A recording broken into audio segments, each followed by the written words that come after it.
The vlogs కొత్తగా friend మన ఛానల్ని చూస్తుంటే ప్లీజ్ సబ్స్క్రైబ్ చేసుకొని సపోర్ట్ చేయండి. కార్తీక మాసం వస్తే మనకు వెంటనే గుర్తొచ్చేది దీపాలు కదా. కార్తీక మాసం అప్పుడు ఎన్ని ఎక్కువ దీపాలు వెలిగిస్తే అంత మంచిది. అలాంటిది కార్తీక పౌర్ణమి రోజు గుడి సిచ్యువేషన్స్ ఏవైనా సరే కార్తీక పౌర్ణమి రోజు డెఫినెట్గా శివుడి గుడికి వెళ్తూ ఉంటాము.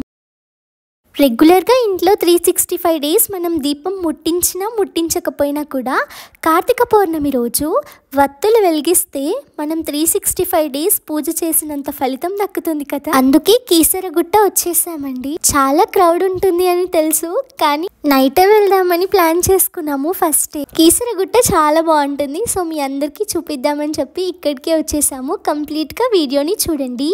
మమ్మీ అన్ని పనులు కంప్లీట్ చేసేసి ఇంట్లో దేవుడికి కూడా పూజ చేసేసి తులసి మాత దగ్గర 365 ఒత్తులు వెలిగిస్తున్నారు. ఫ్రాంక్గా చెప్తున్నాను, నాకు మా చెల్లికైతే రెడీ అవ్వడమే సరిపోయింది. పాపం మా మమ్మీ అన్ని పనులు చేసుకుంటారు. అందరం ఫాస్ట్గా రెడీ అయిపోయి ఇంకా పూజకు కావాల్సిన సామాన్ అంతా కూడా మమ్మీ చదివేశారు. ఇంకా స్టార్ట్ అయిపోయాము. మా ఇంటి దగ్గర నుండి కీసరగుట్ట అప్రాక్సిమేట్గా 15 కిలోమీటర్స్ అలా ఉందండి. మనసులో అయితే భయం ఉంది, ఎందుకంటే అసలే కార్తీక పౌర్ణమి, ఎంతమంది పబ్లిక్ ఉంటారో, ఎలా జరుగుతుందో అని అంత ఎగ్జైటింగ్గా ఉంది. ఎట్టకేలకి కీసరగుట్ట వచ్చేసామండి. కార్ పార్కింగ్ దగ్గర ఒక పర్సన్ ఉన్నారు. అతను ఏం చెప్పారంటే అసలు చాలా తక్కువ మంది ఉన్నారండి లోపల, ఎందుకో ఈసారి చాలా తక్కువ మంది వచ్చారు అని చెప్పారు. చాలా హ్యాపీగా అనిపించింది, ఎందుకంటే తక్కువ మంది ఉంటే చాలా ఫాస్ట్గా దర్శనం కంప్లీట్ అవుతుంది కదా అని. కానీ వెళ్ళి చూస్తే చాలా వెహికల్స్ ఉన్నాయి.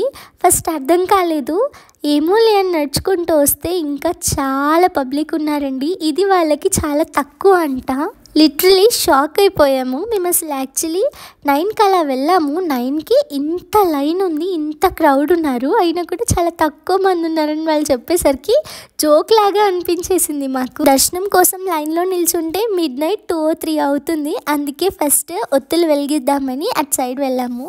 కీసరగుట్టలో చాలా లింగాలు ఉంటాయండి. ఫస్ట్ లింగం దగ్గరికి వెళ్ళేసి పాలతో నీళ్ళతో అభిషేకం చేసేసి లింగానికి అక్కడ దీపం వెలిగించి తర్వాత ఒత్తులు వెలిగిస్తారు. కాకపోతే అక్కడున్న క్రౌడ్కి అసలు నిల్చోడానికి ప్లేస్ లేదు, అందుకే కూర్చొని ప్రశాంతంగా ఒత్తులు వెలిగిద్దాం అనుకుంటున్నాము.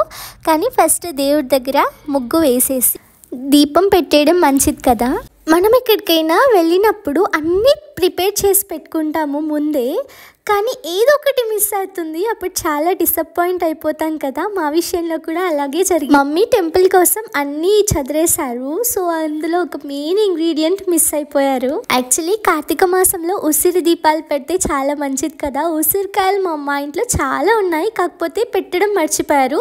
ఇక్కడ ఈ 3 ఉసిరికాయలకి 40 రూపీస్ అంట. ఉసిరికాయల బిజినెస్ పెట్టుకుందామా అనిపించింది ఆ సెకండ్. సో ఇంకా ఉసిరి దీపాలు కూడా పెట్టేసామండి. యాక్చువల్లీ చాలా అనుకుంటాము, చాలా దీపాలు తీసుకొచ్చి ఓం లాగా పెడదాము అలా అనుకున్నాము, కాకపోతే దీపాలు మర్చిపోయాము. అన్నీ హడావిడి అయిపోతాయి. ఎంత ముందు నుంచి ప్రిపేర్ చేసి పెట్టుకున్నా సరే సిచ్యువేషన్ వచ్చేవరకు మొత్తం హడావిడి అయిపోతుంది. అండ్ మెయిన్లీ ఇంకో విషయం ఏంటంటే మా ఇంట్లో మా మమ్మీ మాత్రమే అన్నీ చూసుకుంటారు, మేము అసలు అవి ఏం పట్టించుకోము. దీపాలు కూడా తీసుకొచ్చారు, ఓం లాగా పెడదాము దీపాలతో అని, కాకపోతే వాటిని కూడా మర్చిపోయాము.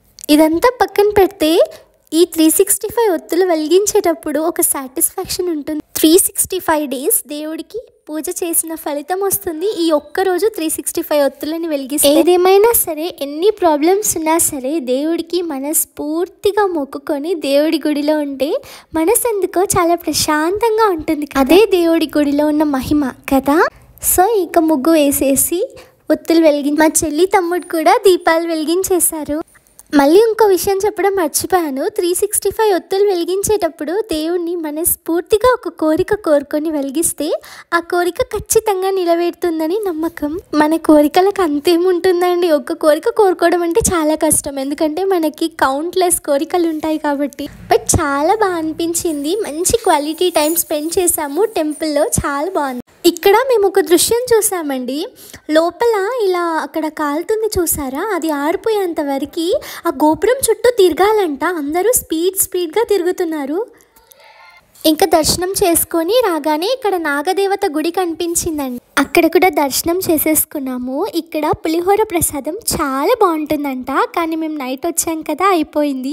లడ్డు మాత్రమే పర్చేస్ చేసుకున్నాము. లడ్డు కూడా చాలా బాగుంది. ఇక ఇంటికి వెళ్దామని వెళ్తుంటే మాకు ఇక్కడ పీచ్ మిఠాయి కనిపించింది. మా తమ్ముడు కావాలి కావాలి అని గొడవ చేశాడు. యాక్చువల్లీ పీచ్ మిఠాయి తినకూడదు, క్యాన్సర్కి కారకం పీచ్ మిఠాయి, కానీ వాడు ఫోర్స్ చేయడంతో తీసుకున్నాము. ఇలా ఎప్పుడో ఒకప్పుడు తింటే పర్లేదు, నో ప్రాబ్లం. మేము ఇలా వస్తుంటే నంది విగ్రహం దగ్గర ఒక నంది కూర్చొని ప్రసాదం తింటుంది. భలే అనిపించింది. వెళ్ళింది నైట్, వెదర్ చాలా చల్లగా ఉంది. సో ఆ టైంలో మిరపకాయ బజ్జీ సూపర్ కాంబినేషన్ కదా. ఇక్కడ మిరపకాయ బజ్జీ చేస్తుంటే మంచి స్మెల్ వచ్చింది. సో మిరపకాయ బజ్జీ తినేసి దేవుడికి బాయ్ బాయ్ చెప్పేసాము. ఇంకా కార్ ఎక్కేసి ఇంటికి వచ్చేసాము. ఇంటికి వచ్చామో లేదో మా ఓరియో గాడు ఎక్కడికి వెళ్ళారో నన్ను వదిలేసి అని మమ్మల్ని ఆగమాగం చేస్తాడు. ఒక 5 మినిట్స్ అంతే. ప్రతిరోజు చూస్తాడు, అయినా కూడా మేము కొంచెం సేపు వాడికి కనిపించకపోతే చాలా పిచ్చి పిచ్చిగా చేస్తాడు మేము వచ్చిన తర్వాత. ఇక్కడి వరకు వీడియో చూసినందుకు చాలా థ్యాంక్స్ అండి. Please subscribe.